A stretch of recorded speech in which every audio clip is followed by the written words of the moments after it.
કોઈ પણ પ્રકારનો નશો હોય જે સામાન્યથી ક્રોનિક થઈ જાય ને, ત્યારે કોઈ પણ એવા સારા રિહેબમાં મૂકવું ખૂબ જરૂરી થઈ પડે છે.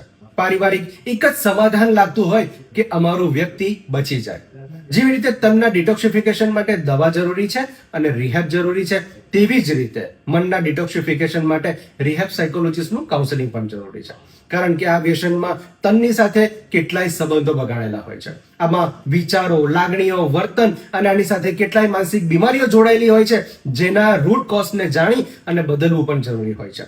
રિલેક્સને પ્રિવેન્શન કરવું ખૂબ જરૂરી છે, પોતાના રિલેશનને ઇમ્પ્રૂવ કરવું ખૂબ જરૂરી છે અને આ ગિલ્ટમાંથી બહાર આવવું પણ જરૂરી છે. આ બધી જ બાબતોમાં કાઉન્સેલિંગ ખૂબ હેલ્પ કરતું હોય છે અને પોતાની લાઈફ સ્કિલ્સને ઇમ્પ્રૂવ કરતું હોય છે.